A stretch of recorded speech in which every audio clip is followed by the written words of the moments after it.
Welcome to Dodgers Dogs. It's been a minute, but hey, I'm glad to be back, definitely. Went on with Coach Holt this morning, got to have a bookend day with Coach Barikoff. Hey, man, this has been a whole lot of fun getting back into Dodgers baseball. Hope to have a huge crowd tonight.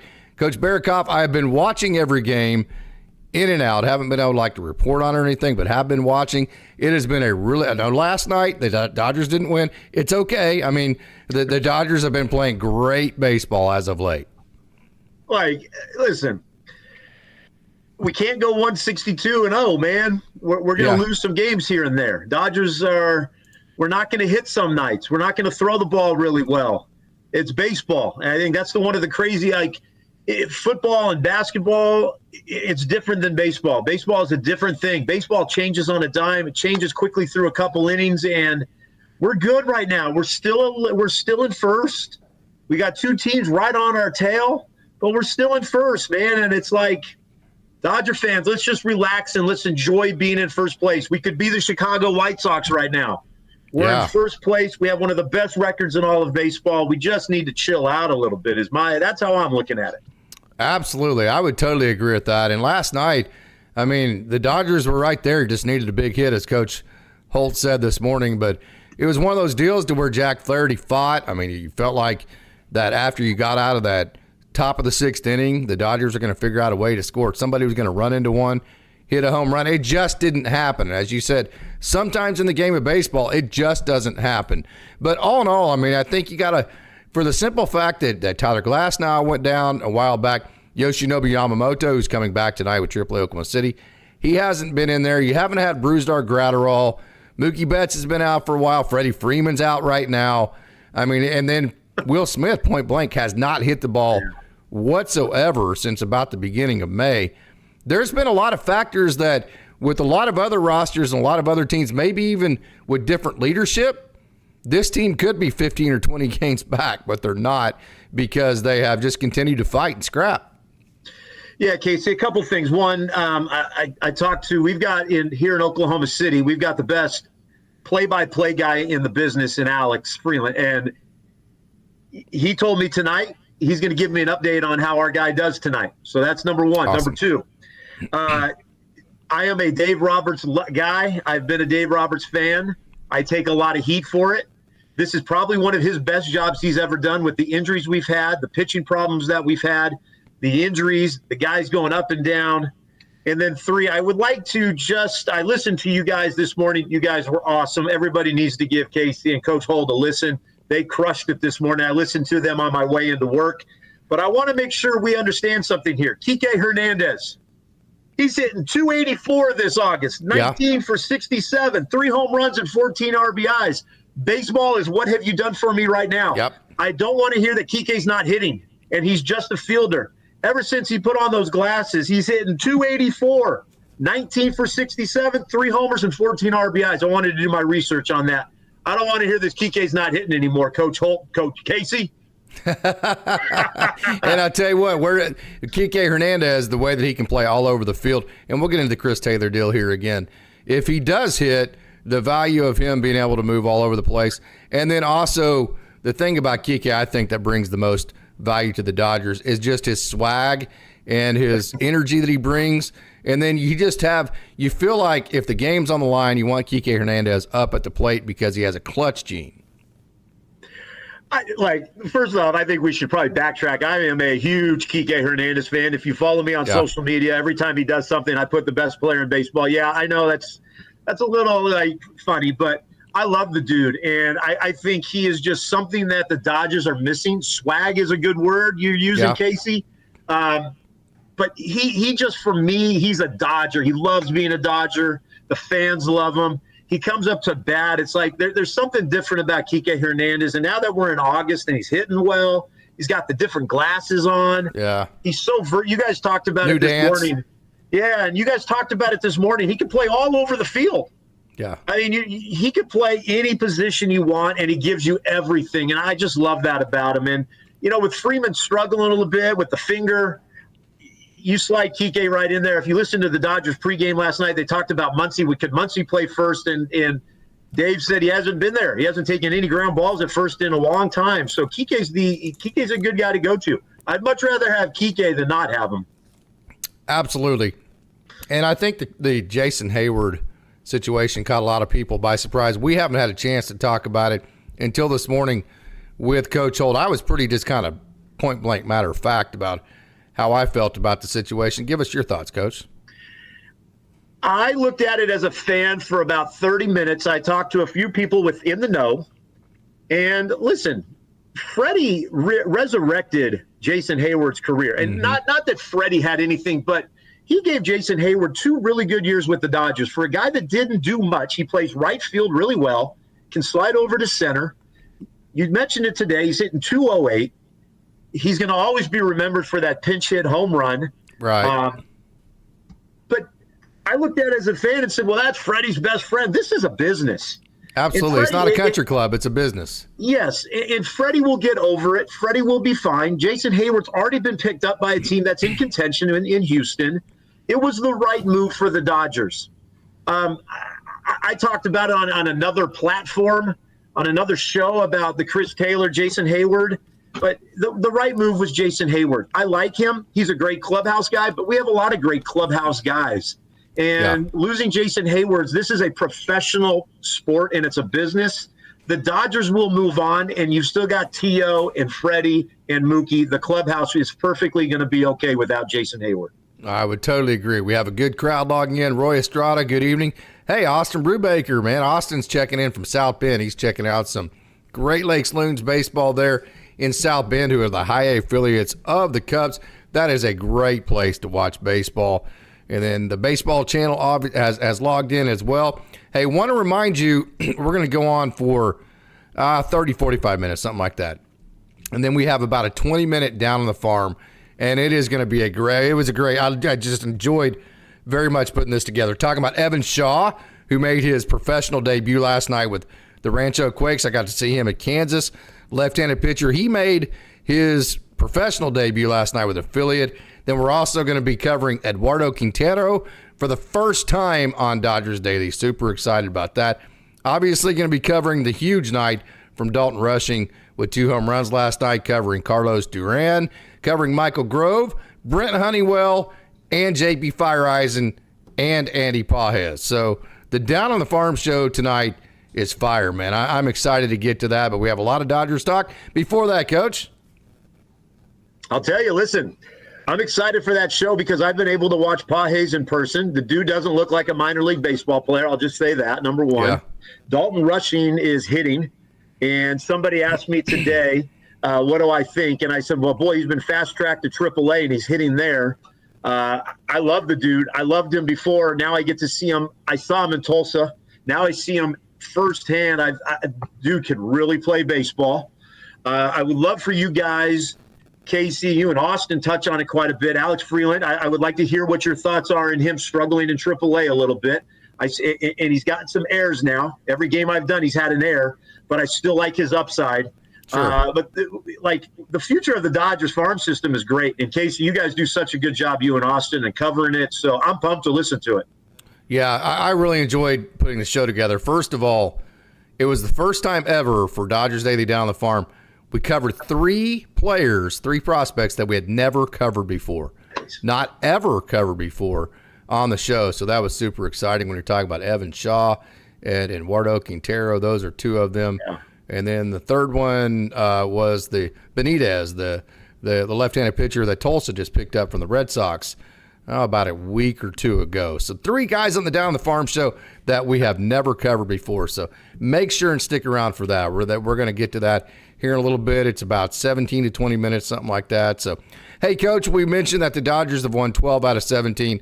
I think Dodgers fans, we get kind of spoiled. You know, people lose their mind when you lose one game. It's not ever fun to lose, but I think it's important to drive home the fact at professional baseball, when the other team has professional players that are getting paid to play the game, even if they're not a good team, which the Orioles are, but even if it's not a good team, Coach, it is tough to win 70% of your games, which is what the Dodgers have done in the last 10 games, and it's even tougher to win 12 games out of 17 like the Dodgers have. So, yes, they did lose last night, but those stretches don't come along very, very often. You got to enjoy them when they're there.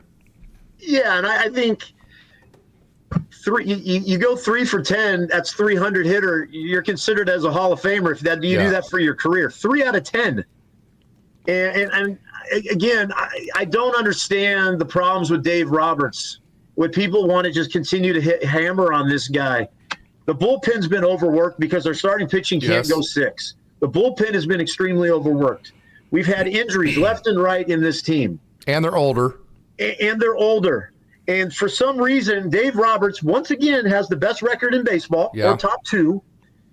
And all we want to do is complain about that. I think people need to understand these decisions with these pitching staffs and how guys are coming in and who they're going to go with are made before the game. I think they think Dave Roberts just on the fly makes some crazy decisions. This stuff has been talked about with their staff, with the pitchers. Who's ready to go tonight? Who can go tonight? Who looks good against so-and-so? I think people forget that. I think we forget that. I think if we were to go off social media managers, we would never lose a game, and we know everything there is about baseball. Yes, Dave Roberts has struggled in the playoffs. I'm the first to admit that. But for God's sakes, fellas, guys, women out there, he's one of the top managers percentage-wise in all of baseball. Please understand, it could be a lot. I don't know what we would do without Dave Roberts, and I'm going to get bashed for that, Casey, but I'm okay with saying that. I love our manager. I love what he brings. I love the culture of the Dodgers, and you can hammer me on all you want on that. Yeah, I defend him all the time. I do think that he needs to be a little bit tougher on the bottom line with some of the veteran type guys. Like, hey guys, I know your feelings are hurt, and I know you make millions upon millions of dollars, but if we want to win a world title, then there has to be one person in charge here, and that one person sometimes has to make tough decisions, and then that's your job to accept those tough decisions. I'll communicate them to you and explain to you why I'm doing them. It's your job to accept the consequences of those. I do think he could do a better job from the bottom line from that perspective. I do think he creates a very comfortable culture, but I think sometimes it's too comfortable. Yeah, Casey, I would agree with that. Sometimes you want these guys to be uncomfortable and realize if you're not producing. There are times. There are times. And I think, again, we don't know what went on with the Jason Heyward thing. And you talked about tough decisions. Bottom line, that was a tough decision. Very tough. Because that was going to ruffle some things in that locker room, in that dugout, with that clubhouse. And he made a tough decision on that and went with Chris Taylor. And that's what it came down to. He went with Chris Taylor, and he didn't go with Jason Heyward. So, again, we've got a great record. And we've done it with a lot of guys up and down from the minor leagues, mismatching this bullpen. Like every year. And again, we're sitting here and we're one of the top 2 or 3 teams in baseball. Am I worried about the playoffs? Absolutely. You and Coach Holt talked about it this morning you asked him, what does he feel about our pitching staff and our starters? Yeah, this Coach Barikoff is concerned, but hey, we're in first place right now. Let's continue to enjoy that. And when the playoffs come, the playoffs come. Absolutely, yeah, and it's a tough thing to do whenever you've had the last couple of years the way that they've gone. We've talked about that ad nauseum of trying to stay in the moment. I'm probably the world's worst at that. I have a harder time being just a fan and enjoying the ebbs and flows of winning and losing because my coach brain always kicks in and I'm always thinking about, okay, well, what's the sustainability? Like Jack Flaherty last night, I'm enjoying the fact that he's getting out of the 6th inning, but I'm also thinking, well, the dude's basically a one-pitch pitcher right now. So how is he going to do it? How's that going to work in the first round of play? Instead of just enjoying that kind of deal, I'm thinking about the sustainability of the whole thing. It's kind of frustrating that I can't get out of that, but I just can't do it. Casey, I did too. No, listen, I was watching it last night, and I thought if this is a 3-game series, that's a tough outing from him because he really he's a great curveball. Baltimore, is a great curveball hitting team or off speed. Yeah, that was concerning though. I mean, he let the 9-hole hitter hit a home run last night. That's how you win playoff series is by guys stepping up like that. And that I thought about that too last night, and that's why I'm concerned about our starters. I'm concerned. I'm concerned that Glasnow's a little bit not as far along as maybe even the Dodgers. I mean, the Dodgers aren't very good to begin with the way that they hand out the injury type information. But the Glasnow situation, Yamamoto coming back, I think he's going to get back. I think he's going to be fine. I've been saying that ever since that injury happened. I had that injury myself. I'm a little worried about Glasnow. Yeah, it just continues to get pushed back a little bit, or they're backtracking on some of the stuff they're saying. I would rather them, and they're not going to do that, but just say this is what's going on. We hope he's ready for October. We're not sure, because for his Dodger fans, I think Glasnow is going to be ready for October. And boy, I'm kind of nervous if he's not. That's not a good. It doesn't sound good to me if he's not ready for October. That's what we're all banking on. Absolutely. We have a great crowd logging in. Roy Estrada asked the question, can we find some pitching? And also, do you think we could see Edgardo Henriquez, Landon Knack, and Robo back up with the Major League Club? Okay, first on the first guy, Casey. Who did you say? Please, I missed that. Edgardo Henriquez. He's not going to be – if he's up totally this year, I'm going to be shocked. Yeah. I don't think it would do the Dodgers any good, and I think it wouldn't do him any good. He's not ready. I want people to understand he's not ready. I really like him. Yes. It's exciting that he throws 103. It doesn't matter in Major League Baseball that he throws 103. He's throwing it right down the plate, and Major League Baseball hitters are going to hit. I see too many people excited about that he's throwing 103. He is not ready this year. I've watched him. Totally agree. Casey. The execution and the sequencing is not there. You and I both like him. I like him, but he's untouchable for me. He's as untouchable as Dalton Rushing is to me. Absolutely. But in terms of right now, there's no place, and he is not ready. He is going to get lit up at the Major League Baseball level, and I might be one of the few people saying that. But anyways, the pitching, I like our bullpen if they could get some rest. I mean, you got Brazier, Blake Trinan, Kopech. I like those, and Hudson. That's a pretty tough group right there. If we could get to a sixth inning with our starters, and to me, that's been the concern: is can we get to a sixth inning? Evan Phillips. He had since he's come to the Dodgers, he's been maybe the best relief pitcher in the entire game. He gets injured. He struggles for 4 outings. I mean, 3 or 4 outings, and then he strings 10 zeros in a row, and then Dodgers fans are like, well, why in the hell is Dave bringing him in for the last 3 outs when he has the best 9th inning ERA of any Dodgers pitcher on the team this year? He has 10 outings in a row that were scoreless going into that outing. And by the way, Michael Kopech was going on back-to-back days. And by the way, Michael Kopech's not going to be able to pitch every single day. And so somebody's going to have to get the last 3 outs.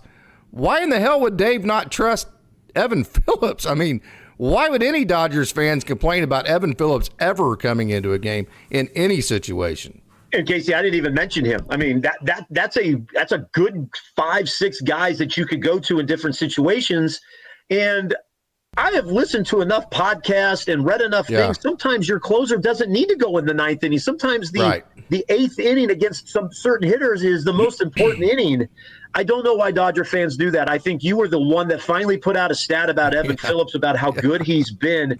But again, I caught a lot of blowback, by the way. That's okay. You know what, though? Great. I don't care. Yeah, I know you don't care. Absolutely. But Dodger fans are so here and now. It's like it's tough. Evan Phillips has been very good. Trinan is coming back off an injury. Yes, there's going to be a few bumps in the roads, but are they going to be ready for when October hits in that series?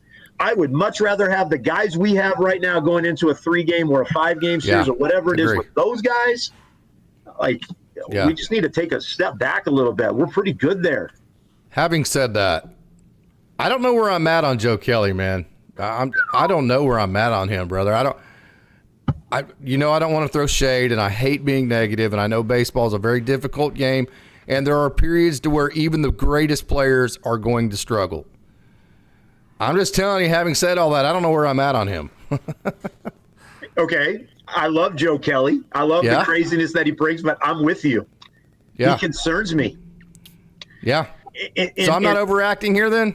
No, and I think Roberts has put him in situations where they were successful situations to be successful in, and he gave up 2 runs here, a home run here. I'm very concerned. Didn't throw strikes or whatever, And I really like him. I like the edge he brings, and the I don't know if baseball is the right word to say, but the toughness and to stare you down and to throw at your chin like baseball used to be, and not worry about the social media fallback.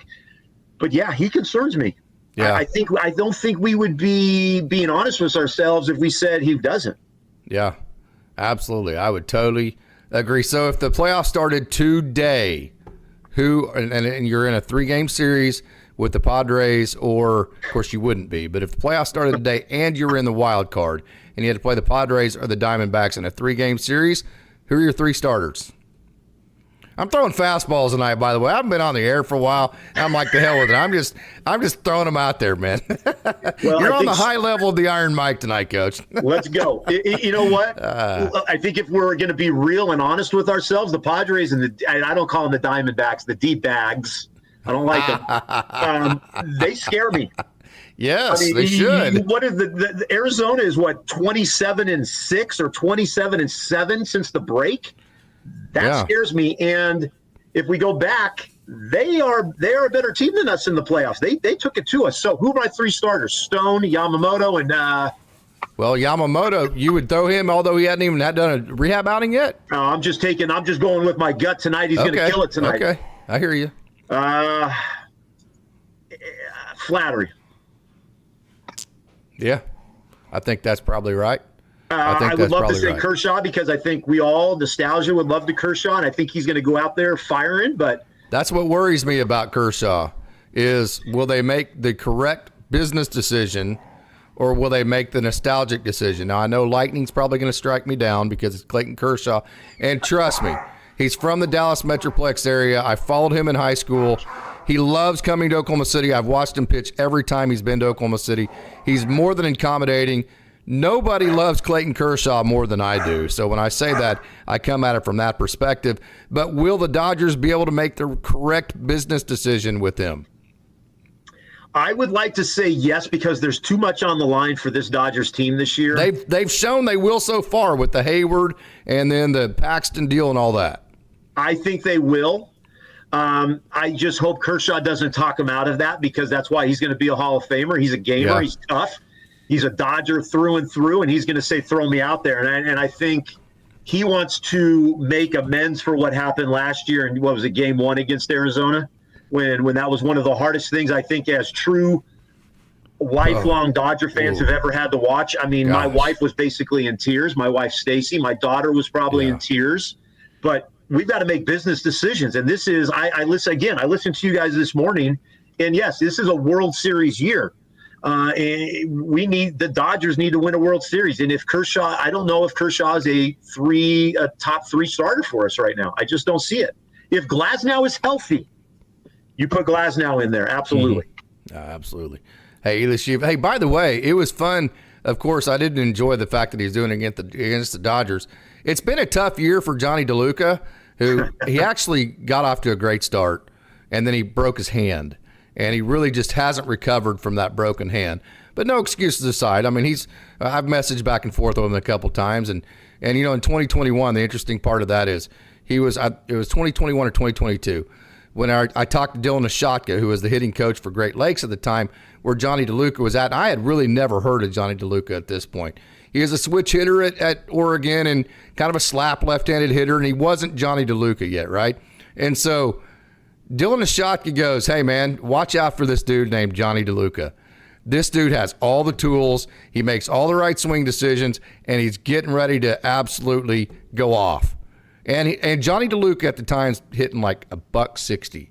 And I'm like, okay, cool. Well, like for the rest of that season and then all the way to the next season, he's hitting like 320 and he's leading the organization in bombs. And I'm like, damn, that's how good these professional coaches are. They saw that in Johnny DeLuca a long time ago. So I actually messaged Johnny. I said, hey, I told him that story about Dylan Ashotka. I'm telling you the same thing right now, that you're getting ready to go off at the major league level. And he's done a little bit better since. But I say all that to say we're huge Johnny DeLuca fans at Dodgers Daily. I mean, he always stopped and said, hi, Casey. He always came on for an interview. He always responds to my messages whenever. He's just a great dude, and he's from Southern California. So I thoroughly enjoyed watching him have success. Didn't enjoy the fact that it was against the Dodgers, but that was kind of one of those, like last night, Jackson Holliday, who's from Stillwater. Yeah. It was like when he got the hit, I can't honestly say I was upset about it. I was happy to see the individual success, hoping that it was inside a wrapper of a Dodgers win. But that's called just loving baseball, Casey. Yeah, I mean, right. I sometimes there's certain guys that I like too, and I love seeing. One, I'm devastated to look at the Miguel Vargas stuff that's going on and the negativity that's surrounding him right now, because he's one of my favorite players. And he's a very influential dude. I don't think people realize that, man. This guy wants to be good, and he hears what's being said about him. Yeah, but I love seeing Johnny come up and playing well. That was great to see that in Dodger Stadium. But I want to see those guys succeed. And we can be called all we want about being prospect fans and love our prospects, but they're still human beings, and I still want to see them succeed. And I was right there with you watching that series. I'm like, this guy's one of ours, and it's good to see that he finally found a place to play, and I'm with you on that. If he continues to climb, which he's going to have to finish with a lot of momentum, have a good year next year, capitalize off that momentum, the Dodgers will go back and get him again. They're great at doing that with guys like that. So I wanted to get that in about Johnny DeLuca. Hey, Coach, we have a great show logging in, a bunch of people logging in. This is just absolutely fantastic. I say it every single time, Coach. Whenever you get on Dodgers Dawgs, the crowds just go absolutely through the roof. So, hey, Baseball Channel says they're going down to Oklahoma City to see their buddy Dalton. Last time we talked, Baseball Channel said that I think he's talking about Edgardo Henriquez will be going up next season. I think even next season might even be a little bit of a stretch, maybe just because the sequencing and execution and based on the veterans that are available in the bullpen. We'll see. There's no hurry on Henriquez. You don't. I'm telling you, man, you can throw these guys into the wrong situations too soon. We saw it with Gavin Stone, maybe a little bit of Ryan Pepe, Miguel Vargas. You blow their mind, and, man, you set them back. Not that they won't recover. Great players usually always do recover, but you set them back to where it actually takes longer than what you originally thought it would because you set them in there too soon. Yeah, I think we sometimes forget, our pitching is going to be pretty good again next year, barring injury. I mean, you still got Gonsolin coming back. I mean, I mean, Dustin May. Yeah, May. I mean, I know I'm with you. I mean, I love that dude so much, but it's just be healthy, bro. We got decisions to make with Buehler. There's going to be, you've got Landon Knack, everybody wants to talk about, Gavin Stone is having one of the best rookie years. Yeah, I mean, there's going to be a lot of guys. Some of these younger guys, I don't know if there's going to be a spot for them. It depends on what we do with our bullpen and who's coming back. So, but yes, if baseball guys coming down to Oklahoma City, he knows where to find me. Go up to the press box and let's go. Let's meet. Yeah. Hey, Coach, only at Dodgers Daily do you get this kind of elite conversation in the chat. So here is one comment from Sammy Boy Smith, who always brings their A game. I think all catchers after the All-Star break drop about 75 percentage points, and that is because of the wear and tear. That's one thing I really do like about Hunter Fiducia is he has a history of actually getting stronger as the season goes on. And then where else are you going to get a week after it happened a congratulations to Hunter Fiducia on getting his first major league hit? That's big time for Mila Shiva, Coach. Listen, I loved watching him because, I do stuff with Oklahoma City, so seeing him, that was awesome. Yeah. His interview yesterday with the pregame talk was great. He's such a good dude. Back to the Will Smith thing, catchers are beat up. I mean, who knows what Will Smith is going through? He's just one of those guys. He never shows emotion. But is his deal all getting beat up, or is he just having a funk? I mean, let's say both. I think he's in a funk. Okay. Absolutely, he's in a funk.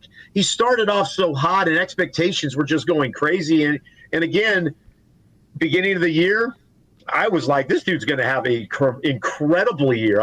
He's finally. We can stop talking about Real Muto at Philly, and it's Will Smith's time, and he's struggling. But I would rather have Will Smith than other guys, and I still – maybe it's the fan in me out there, guys, Dodger Daily fans, you Dodger dogs out there, but I think Will Smith's going to come through when we need him to come through. Agree. So that's where I'm going to leave it at that. In other words, what you're saying is you trust him. I always will trust him, absolutely. Yes. Yeah, absolutely. Hey, have you heard anything on Barnes? Broke his toe. Do we have any idea when he's coming back? I have not been in those kind of loops lately. I have not. I've asked. I have not heard anything. I think he'll be back sooner than we think. As soon as tomorrow? I don't know. That's a good question. Yeah. We've got a comment from Ela Shiva that if he's not back by tomorrow, Hunter Fiducia will start tomorrow, which would be fun. Which would be fine with me. I'm okay with that. And back to Will Smith. Although he's struggling, it's sure not affecting his play behind the plate. Sure not. He's the number one guy in throwing out base stealers. That dude is you cannot run on him right now. Hey, that's as valuable as hitting because, okay, so if a guy steals from first to second, that's how many bases, Coach? I'm asking a rhetorical question here. That's one base, right? Yeah, one base. So if you get a single, how many bases is that? Well, it was one base. Right? See? So, I mean, I like the fact that the Dodgers I said this even with James Outman way back when. Of course, they decided to go the veteran route with Kiermaier and Tommy Edman, which, great. James Outman, congratulations. I actually wanted to message, I'm not going to, but no update on the baby situation. I don't know if you may have one. If you do, go ahead and inject in. But congratulations to them on the baby having process. That's obviously super exciting. But I'm very excited about the fact that the Dodgers have valued defense at both shortstop and center field. There is, in the game of baseball, Will Smith's throwing out runners. Gavin Lux has been the best infielder the Dodgers have had basically all year as far as playing his position. Now they're valuing defense at shortstop and in center field. Hey, that's old school, man. You got to be strong defensively up the middle, right? How about that, Coach? Listen, I don't know how many people out there, they probably think I'm crazy, but Stratomatic baseball, Kiké Hernandez talks about it all the time. If you have a shortstop one, second base one, center fielder one, that's an elite.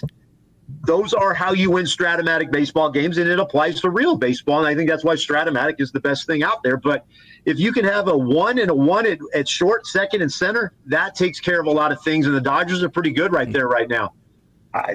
Rojas, Miggy's playing great there. Gavin Lux has been outstanding. I don't care what anybody wants to say. Gavin Lux has been a very good second baseman. Yeah. And our center field has been pretty good. Yeah. Hey, Roy Estrada makes a great comment. Casey, Coach, Dodgers fans are very passionate about their team. Our last World Series was 1988 with a parade. Okay. You can't expect those fans who have never experienced a World Series with a parade to be patient and accept failure. Okay. That's why they're called fanatics, right? I'm going to age myself. I experienced the parade in 1988 as living in Whittier, California, and growing up going to Dodger games. But, yes, I understand what you're saying because doggone COVID didn't allow us to do that for Dodger fans, and people living in Los Angeles didn't get that opportunity. But in 1988, was it Roy? I experienced the 1988 parade, and I lived and breathed it, baby. Yeah, absolutely. Okay, Deuce says, Casey, you already know the answer to that question. I think Deuce is talking about the question, will the Dodgers make the correct business decision or the nostalgic decision with Clayton Kershaw? So what a great crowd we have logging in. Gratterall was working with the Dodgers trainer on the field last Sunday. That is good to see.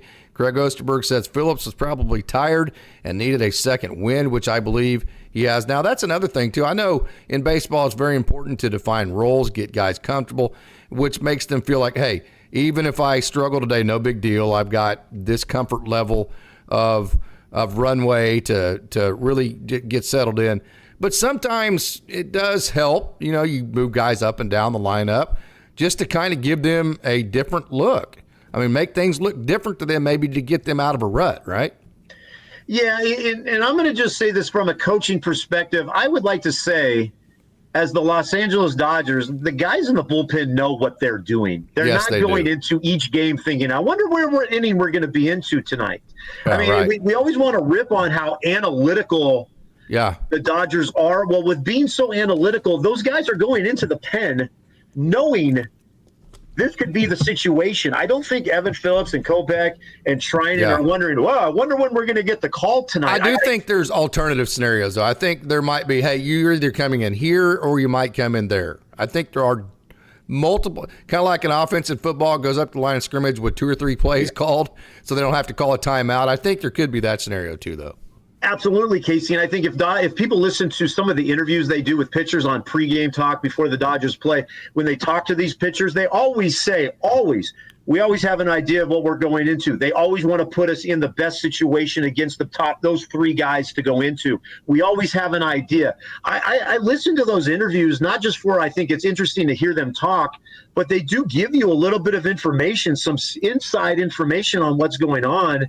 And I take a lot from those interviews, and they always say, we know what we're going into. They always want to put us in the best situation. I think, yes, we rip on the analytics, but sometimes the analytics are correct in terms of what we're doing with our bullpen.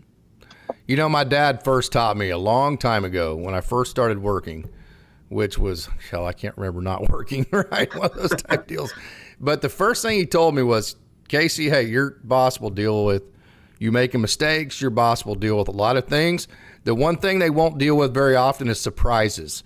So if you do something if you screw up, just go freaking tell them and tell them everything and tell them the truth and just make sure that they're not surprised, right? And so I say that to say that's the same with everybody. That's not just bosses. That's baseball players, that's point guards, that's basketball coaches, that's high school principals.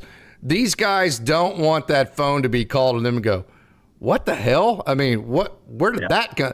They don't like surprise. Nobody likes surprises, right? Yeah, and I read a lot of the social media stuff, and it's like sometimes I think Dodger fans think they call down to the bullpen. It's like, whoa, Messi is up now, I don't think it's that at all, and I get frustrated with that. But again, I don't know. We don't know what's going on over there. I think we assume a lot of stuff as Dodger fans. We assume these are the decisions, but we don't know what's going on in pregame meetings. This is professional baseball. These guys meet. They have meetings. I would love to be a fly on the wall in pregame so I could go on social media and say, here's what really happened. And I think it would open people's eyes up a little bit. Right. Agree. I'm putting the iron mic back on the heater, on the high heater level, Coach. I'm going to throw another one at you. Okay, what do you expect from Walker Buehler tonight? Now, keep in mind, he's not going to watch this show, okay? So this is hard because I love my dog Dodger just bark. He's excited too. Nice. I love Walker Buehler. There is something missing with Walker Buehler, and I can't put my finger on it. I am not educated enough in baseball over the years. Something is off with Walker Buehler. I want to see him do great tonight. We need him to. This is a big series. And we've got a 7-game stretch here, or 6-game stretch now with Arizona and Baltimore. These are not games that we could just let's give Walker Buehler an opportunity and see what he does tonight. I don't think that's how the Dodgers are looking at it. So here's what I'd like to see. I'd like to see 6 meaningful innings out of him. Nice. A 1-run lead or a 1-run deficit so we can get to our bullpen in a normal fashion. That's what I would like to see. I think that's a good standard to hit right there. Hey, what'd you think about the 40,000 bobbleheads with 55,000 people on the Shohei Ohtani night? I think you need to I'm with Craig on this. I mean, people shouldn't be violent. Bobblehead, I mean, I don't get the whatever, but that doesn't matter. The fact of the matter is people go absolutely bonkers over bobbleheads. You would think it's not the Dodgers, it's not necessarily their responsibility, but kind of maybe seems like a little bit of a civic duty to make sure that you don't have people fighting over the bobbleheads. Is that a little bit too much, too tinfoil? So I have an old friend. His name is Ray. He works for the Dodgers. Put a picture out on Facebook at 2:30. Yeah. The place was lined up with people. Yeah. I listen to, the people won't know this reference unless you're Los Angeles. I still listen to K-Rock, which is a Los Angeles station. This morning, they were talking about how people were getting there this morning to get in line for the Ohtani bobblehead. One, it's pretty cool that this is how much people are wanting to get an Ohtani bobblehead. Yeah. But let's hope nothing goes crazy over a bobblehead. I mean, like, come on, people. Yeah. But yeah, it just tells you. But they do. I mean. Well, listen, my buddy Ray is sending me a Dusty Baker one from one of the last homestands. I've got to send him an Oklahoma City shirt, so now that it's on record. But an Ohtani bobblehead would be pretty cool. But I mean, come on, people, it's plastic, for goodness sake. Yeah. Deuce says, I'd rather see the manager having autonomy to make decisions based on the game situation, not pre-programming the pitchers beforehand. I think when we say that, I think there are certain matchups that they, as a collective group, they say, here's the matchups, here's which pitchers set up the best. Now, if we bring this guy in, this is the pinch hitter they're going to bring in. And they feed all of that information to Dave Roberts, and they come up with a skeleton game plan. But I think Dave Roberts has way more autonomy than people actually realize within the structure. Hey, there is not anything negative about whenever you collaborate great minds like the Dodgers have with all of their great baseball people. but then you collaborate, you put this game plan together, just like an offensive coordinator in football. You take your offensive line coach, your receivers coach, your tight ends coach, all these guys, all of you put the game plan together, but then inside that game, and then the head coach is walking around making sure all the game plans fit his eye and sound right. And then within that, the offensive coordinator has total autonomy. And so I think Dave Roberts has total autonomy, but it's inside a very well-oiled machine type structure where the Dodgers have maximized all the value of the information that they have at hand. I think here's a big thing. Guys out there that have coached know this or haven't, but there's a big difference sitting on your couch, Casey. Yes. Watching the game through the TV saying, I think this is the move to be made, or what they are doing, sitting in the dugout 15 feet away from what there's happening and the information's that being feeded. And we will always have the ability after the fact to say, well, I wish he would have gone with Franklin Stubbs or Steve Sachs in that situation. Right. If you're true Dodger fans, you know Franklin Stubbs is the best player ever played for the Dodgers. You can debate me on that all you want. But it's easy to bet. It's always easy to second guess. We second guess everybody. Everything, every decision a manager, a coach, a football coach does, we second guess it. That I think it's easy to do that. That's all I'm going to say on that. Hey, I want to remind you one more time, we have about a 20-minute down the farm. It is, I just thoroughly enjoyed 3 new prospects that we've never covered at Dodgers Daily. Unpacking them tonight and covering them on our down the farm that we're going to get to here in just a couple of minutes. And then obviously we have the Dalton Rushing 2-home run game last night. Brent Honeywell, Michael Grove, and JP Fireeisen, who is doing a really good job, Carlos Duran.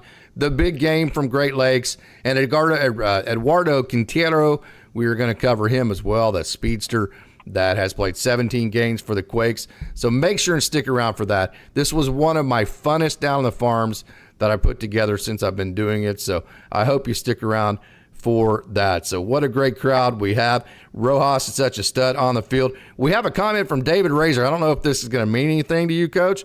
It doesn't to me because I'm not from Southern California. Whittier College poets. Whittier College. Razor is his name? David Razor, yes. David, I played high school football at Whittier Christian, and that was our home field was Whittier College. So I know the poets. And I know so that's their mascot name? The Poets? Yeah, they've discontinued football from what I understand, but Whittier College was our home football field, and I'd still be for my old high school, but I know Whittier College well. Absolutely. I actually played a basketball game there also when I was in high school, so I know that college well. That's bringing back some old school stuff. Absolutely. Hey, we're getting glad to see you guys back, and I can't tell you how much fun I am having being back, and I can't thank Coach. I say it every single time. We don't have the biggest crowd here at Dodgers Daily for Dodgers Dogs, but I say it every single time. We absolutely have the best crowd. They make the best comments. We keep it real. We cover all the tough conversations, but we do it within a respectful manner, and everybody has their own opinions, and that's the exact way that we want it to go. So, hey, Cole, thank you so much for joining. Do you think that some of the pitching issues stem from these guys having too many different pitches? I would say that the Dodgers favor the high-riding four-seam, the changeup, the left-turning slider, the right-turning changeup, left-turning slider. I would say that they're like Ben Kasparius. I think it's person for person. I think Ben Kasparius, he can get a little bit too out there a little bit with his pitch mix, and sometimes guys like Darnell Linger have to say, hey, Ben, we're going to throw 3 pitches today, and we're all going to be for strikes, and they're good enough to challenge hitters. I think that can get into the equation when you're throwing a cutter and a slider, a 2-seam and a 4-seam, 2-seam and a changeup, and you're doing and a curveball and all this kind of stuff. And then all of a sudden you're looking up and you're not throwing strikes with any of them. So I think that is a great point to make, and I'll take you to an exact example. Michael Grove was pitching terrible after his 4th outing this year. The Dodgers sat him down. He had this. This is him talking, not me, on our interview. The Dodgers sat him down. They said, you have one really good pitch, and then everything else you have is okay.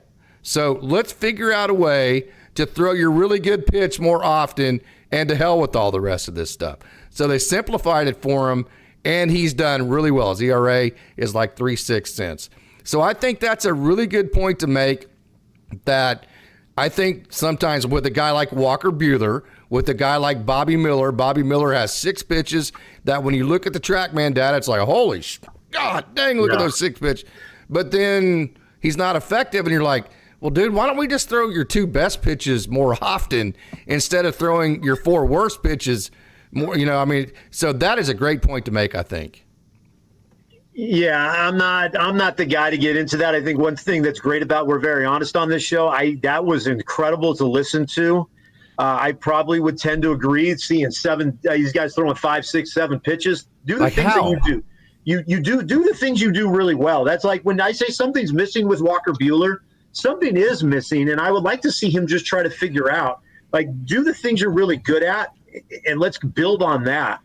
But that was great analysis, Casey. Great job. That's why I love being on this show, man. I love to talk to all these Dodger fans. Yeah, I learned a lot also. Yeah, no doubt. Hey, this has been a lot of fun, Coach. I think we're going to go ahead and skip on over to our Down on the Farm segment here in a minute.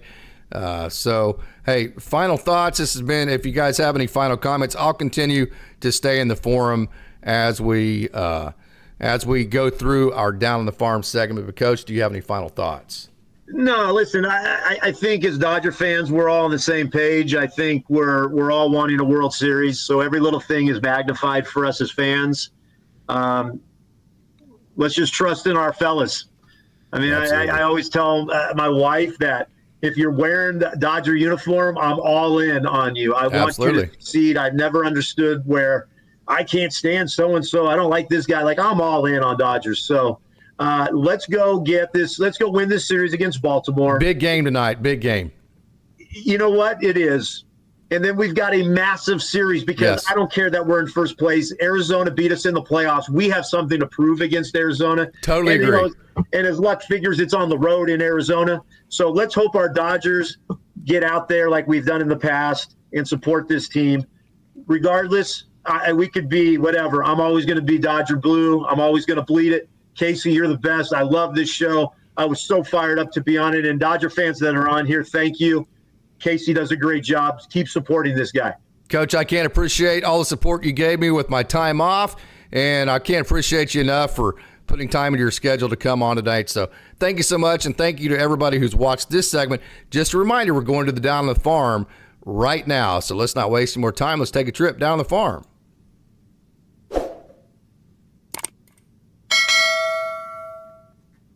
Welcome to Dodgers Daily Down on the Farm. Glad to be back and glad to be talking about what I love, which is prospect talk in the Dodger system.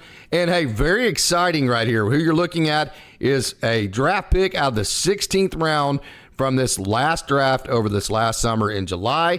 This is one Mr. Evan Shaw, and the last time I saw him with my own eyes get to pitch was at Globe Life Field in Arlington, Texas for the first round of the Big 12 tournament. Evan was actually pitching against KU. He was at Kansas at the time. Evan's from Minnesota, went to Minnesota State, then Cochise College, ended up as a Jayhawk. And so he got the ball for the first round of the Big 12 tournament for Kansas. That tells you what they thought about him. And he was pitching against Kansas's arch rival, the K-State Wildcats, and he absolutely shoved. As a matter of fact, he went 5 innings. Kansas won that game 2-1, largely on the back of a great performance from Evan Shaw.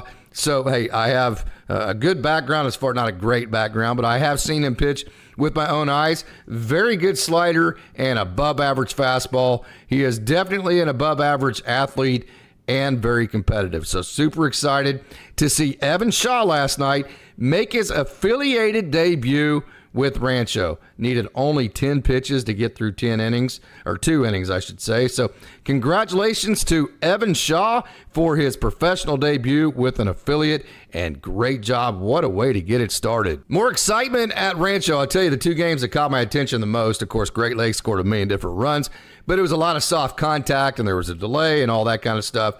But the Rancho game and then also the AAA Oklahoma City game, they were fascinating. Rancho because Evan Shaw pitched last night. That was fun to watch. And then, hey, this is really my first look at Eduardo Quintero. This young man, just like Kendall George, can flat pick him up and put him down. This dude is really fast. Of course, he's only played 17 games. The stats don't look great at Rancho level yet, but the sample size is so small. Really, the stats don't matter at this point. He tore up the Arizona Complex League, and he is a guy that, from a table setter perspective, one of the most impressive parts to him is that his walk to strikeout ratio is almost exactly 1-to-1. So for a table setter guy that's going to walk almost as much as he strikes out, and then he's going to have really, really, really good speed, that is a really good weapon from a table setter type of offensive player that's going to be at the top of your lineup. So this was my first look at Eduardo Quintero. First time we have covered him on Dodgers Daily. Super excited about that. Moving up to the high A level, why not start with Josue De Paula, who had 2 hits last night. Very talented, no doubt about it. Hey, 10 home runs. I believe he only had 2 or 3 last year. I think it was 2. Don't quote me on that. But 10 home runs this year, that's good. But this is what he does the best. I mean, he hits those low line drives. He hits them the other way. So it's going to be interesting. This is a young man that Josue De Paula does not, by any stretch of the imagination, have elite speed or anything like that. So he's probably going to have to play a corner outfield position. So if he plays right field, let's say, are the Dodgers going to be okay with him hitting 10 to 12 home runs a year? Maybe 15 home runs. Are they going to be okay with him mainly hitting those types of low line drives that end up in more singles? Or are they going to try to get him to lift the ball in the air more? I think that's an absolutely fascinating arc with Josue De Paula because, hey, there's a lot of if it ain't broke, don't fix it. And I can tell you, when you try to add lift to a swing, there are certain things you have to do, and it can become very, very dangerous. And when you're a guy that like Josue De Paula that has the type of bat-to-ball skills that hits the ball as hard as he does with the trajectories that he hits the ball with right now, it takes a lot of guts and courage just to say, hey, you know what? We know that you can hit 115-mile-an-hour singles, and you do it, at least you hit above 100-mile-an-hour singles on a fairly consistent basis. But you know what? We're going to go ahead and change that. That takes a lot of courage, and it takes a lot of time. So I think that arc to see how the Dodgers, if they try to figure out how to get Josue De Paula to hit the ball higher in the air, how they do that. So that's one thing to watch with him, but we know that he has the very, very good exit velos and also the very, very good bat-to-ball skills. 2 hits last night for Josue De Paula, so wanted to get him covered here on Dodgers Daily Down on the Farm. One of the things I really like about Jake Geloff right there, gap to gap. That one's to the pull side gap, and then on his next hit, you're going to see a double to the right center field gap. I love guys that think gap to gap. I love guys that are, I think Jake Geloff has, of course, his statistics don't look great. He's having a good month this month, but you see that slider away? So guess what he does? He hits it into right center. Guys that use gap to gap approaches. Now, as you back that up and you look at this ball right here, just stop it right there. Right here, look at all this space right here. This is why hitting the ball to the gap is such a great idea, because you have such a large distance between the two outfielders. That's where all of your hits are at, plus this gap right here. So use the big part of the field. Jake Geloff does a great job of doing that. So I really think he has the potential, Geloff does, to be a great hitter first that also hits quite a few home runs because he hits the ball so hard. So super excited to see the development of Jake Geloff. Another thing about him, his physical skills are good enough to where I don't care what level he moves up to, he's not going to get outmatched. His skills are not going to get passed by. So it's going to be all about a matter of execution for him. Can he execute? Meaning the ball's in his court. I mean, meaning what I mean by that is he's not going to be overpowered to where there's just nothing he can do about it. If he executes, he's going to be a good offensive player. So Jake Geloff is definitely one to keep an eye on. Moving up to Double-A, what you're seeing right here is Carlos Duran. And the thing that's exciting about him, hey, he's 6'7". That's very exciting. And he can throw the ball 96, 97. I think he hit 98 last time that I reported on him. And he has that dirty slider that he can make a little bit smaller like you saw right there. And he can back it up a little bit. All of that is very exciting. But he's coming off the Tommy John from last year. And he went 4 1/3 innings for the 3rd time this year. And last night, 74 pitches was the second most pitches he had thrown in a game this year. So the Dodgers are stretching him out, almost reaching that 5-inning mark where he can actually record a win. Next year, they're going to stretch him into 6 or 7 innings. So I really think next year, the rubber's going to meet the road for Carlos Duran. He's probably going to start in Double-A Tulsa, and then, depending on how he does, get moved up to Triple-A Oklahoma City. Of course, this is all speculation based on how a lot of other guys have been handled in the system. But if he comes out and he lights it on fire at the Double-A level, I could see him getting moved up to Oklahoma City, no problem, and then knocking on the door of Los Angeles, just like we saw River Ryan do, just like we've seen all these other guys do, Ben Kasparius, guys like that. So next year when Carlos Duran gets let off the leash, it's going to be a lot of fun to follow. So to do that, I think it's very important that he continues to do what he's been doing and pitching well and creating a lot of momentum to carry into the offseason. But super excited about where Carlos Duran is at right now. It's not very often on Dodgers Daily Down on the Farm do we get to cover 2 guys that we have never covered before on the show. Actually, it's 3 guys on this show. I don't think we've ever had a show where we had 3 guys that we had never covered before. Evan Shaw, Eduardo Quintero, and now this is recently acquired Jorge Benitez. I like that back foot slider from the left side. He was with Boston. Boston released him. The Dodgers picked him up. So this was not just a shot in the dark. Before he was with Boston, he was in the Seattle Mariners system, and the Double-A team for the Mariners is actually in Little Rock, Arkansas. They're the Arkansas Travelers. And so that is, the Travelers are in the Texas League. So he played many, many, many different times against the Tulsa Drillers, both in Tulsa and in Little Rock. So the professional scouts for the Dodgers got to see Jorge Benitez many different times as he faced the Tulsa Drillers. And I'll tell you what, this is the first time I've ever seen him. Fastball looks like it's probably, I'm going to watch that again, probably in the 93, 94 range. That slider is a good pitch. That pitch to the outside, that's a good pitch there. But I don't have any velo numbers. I don't have anything like that to report. What I will tell you is that if the Dodgers professional scouting department, the guys that I get to sit with, if they saw him all these amount of times with the Arkansas Travelers in the Texas League, and as soon as he got released, they said, hey, go get Jorge Benitez, that's all I need to know. That's good enough for me. So, hey, Jorge Benitez, first time covering him on Dodgers Daily Down on the Farm. Wanted to get a quick shout out to Antonio Knowles. This was his 4th scoreless outing in a row for Double-A Tulsa. Now check this out. He's been in Double-A for a minute. 71st Double-A appearance for Antonio Knowles. 47th appearance in Double-A that he has gone scoreless. This is a guy that absolutely knows how to grind. This is a guy that's thankful for every opportunity he gets, and he takes advantage of everything that he is given. Antonio Knowles just keeps grinding. I hope he gets moved up. AAA goes longer than AA. So I really hope whenever the AA season ends and AAA is still going, I hope they move him up to AAA Oklahoma City and gives him that cup of coffee there to where he can start next year in AAA Oklahoma City and then start knocking on the door of Los Angeles, because the work that he has put in, he definitely deserves it. Antonio Knowles. All right, here we go. The firepower up to AAA Oklahoma City. 3, 2, 1, liftoff. Dalton rushing the other way. How about the carry on that ball? That is impressive. And by the way, Dalton rushing absolutely is on fire. He had 3 hits last night, 2 home runs. And one of the most impressive parts of his night last night, yes, the home runs, the carry on that ball is impressive. But what you're going to see as we go through this video, home run to left field, home run to center field, right here. Well, that's actually his base hit to right field.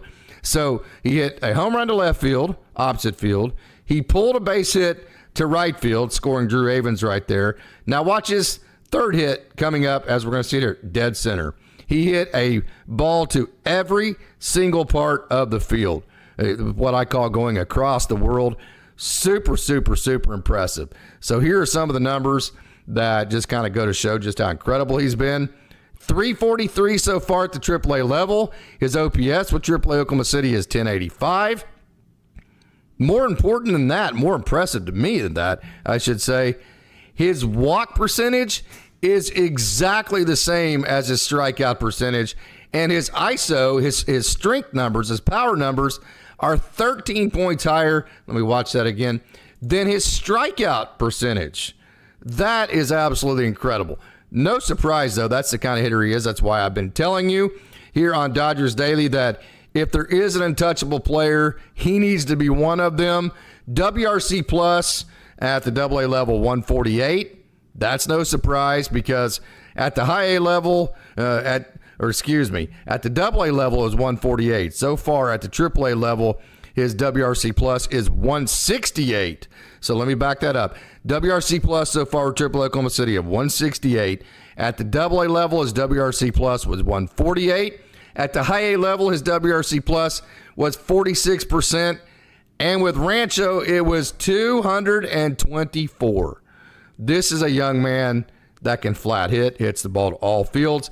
And just like we talked about with Josue de Paula, when he hits it, all you need to do is listen because it just makes a different sound coming off his bat. Very impressive performance for Dalton Rushing. Could not be more impressed with Cody Hosey. There's a nice little base hit to left field, but watch this next double that he hit off the left center field wall. I think you're going to be pretty impressed with this.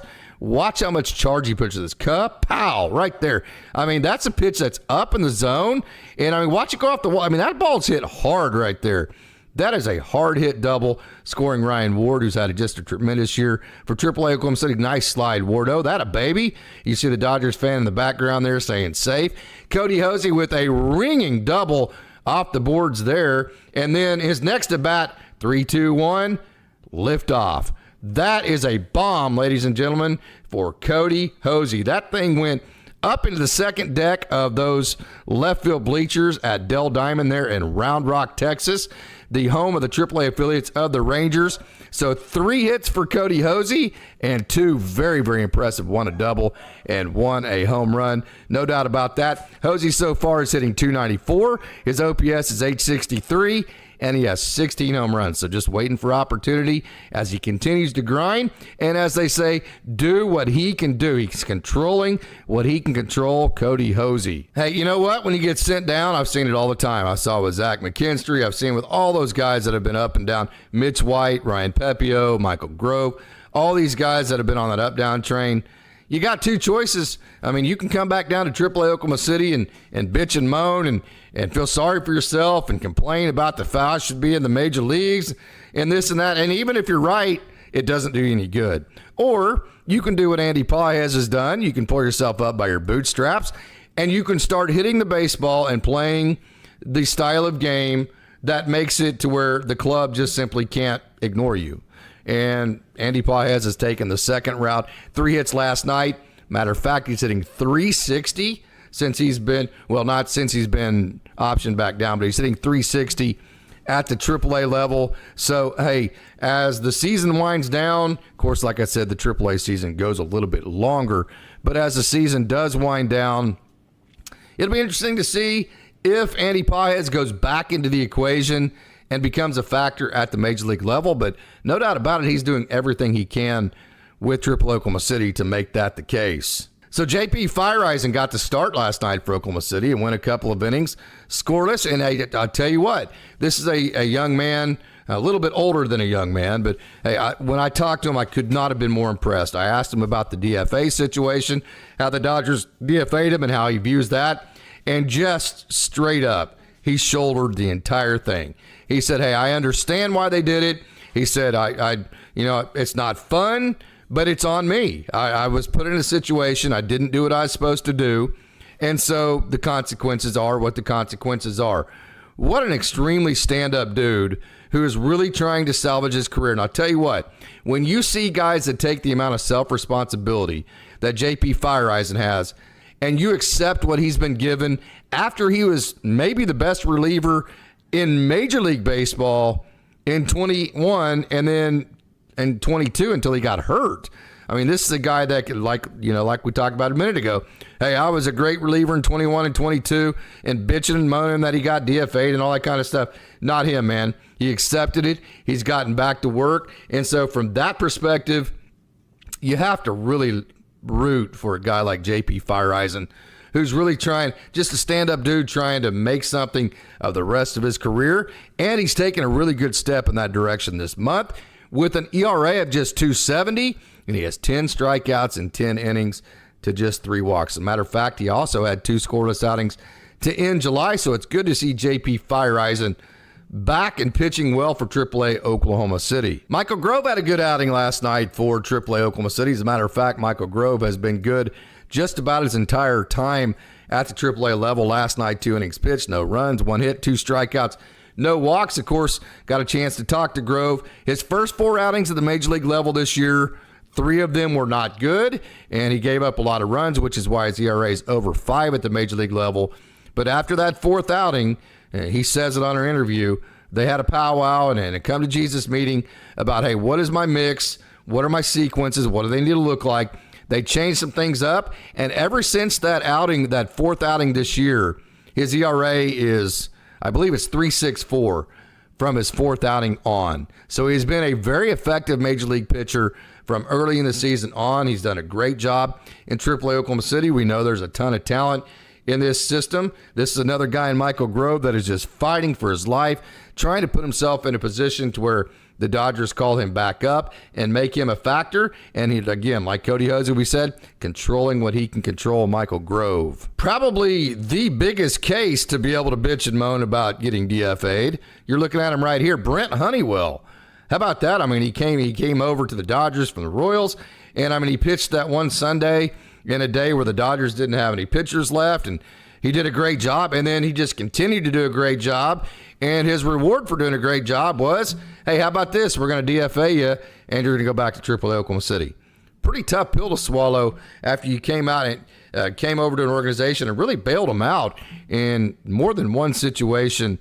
But, hey, it is what it is. It is a business, and Brent Honeywell decided to take the assignment, and he decided to go back down to AAA Oklahoma City and do what he can to get back up. And he did a good job last night.